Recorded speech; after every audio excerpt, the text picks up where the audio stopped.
আল্লাহর কাছে মন থেকে চাইলে আল্লাহ সত্যি মনের আশা পূরণ করে, শুধু ধৈর্যের দরকার, ধৈর্য ধারণ করতে হয়। আসসালামু আলাইকুম এভরিওয়ান, আশা করি সকলেই ভালো আছেন।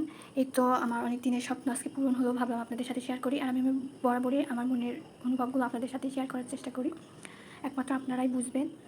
এই তো আমার ডাইনিং টেবিলটা চলে আসছে, অনেকদিন হলেই বানাতে দিছি। আপনাদের পুরোপুরিভাবে দেখাচ্ছি। এটা গ্লাসটা হচ্ছে কফি কালার, গ্লাসে যেন সেট থাকে, ধুলোবালি না পড়ে, সেই জন্য এর উপর টেবিল ক্লথ বসানো হয়েছে। আর টেবিল ক্লথটা দেখতে পাচ্ছেন পুরোপুরিভাবে বসে নাই, যার কারণে এরকম হয়ে আছে। যখন পুরোপুরিভাবে বসবে এটা একদম গ্লাসের কালারই হয়ে যাবে, বোঝাই যাবে না যে এর উপর টেবিল ক্লথ পাড়া হয়েছে। এটা বাইরের দেশের সাধারণ টেবিল ক্লথের তুলনায় অনেকটাই মোটা। এই তো আমার টেবিলের পিছন সাইডটা দেখতে পাচ্ছেন, আমি সামনের সাইডটাও দেখাবো। টেবিলটা বানাতে কিন্তু আমার ভালোই খরচ হয়েছে।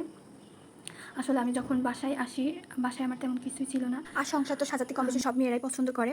সাজানো গোছানো সংসার দেখলে মনটা ভালো হয়ে যায়। আমার যখন সংসারে কিছু ছিল না, সত্যি কথা বলতে আমার মনটা খারাপ লাগতো। কিন্তু ওই যে বললাম, আল্লাহর উপর বিশ্বাস ছিল, ভরসা ছিল যে আমার একদিন হবে। আলহামদুলিল্লাহ হয়েছে, ইনশাল্লাহ আরও হবে। আর আপনাদেরকে বলে রাখা ভালো, আমার এই টেবিল চেয়ারটা কিন্তু পুরাই সেগুন কাঠের আর 100% সার ব্যবহার হয়েছে। আর এটা রাঙ্গামাটিতে বানানো হয়েছে। আর আমরা তো কম বেশি সবাই জানি যে রাঙ্গামাটি ফার্নিচারের জন্য অবশ্যই বিখ্যাত।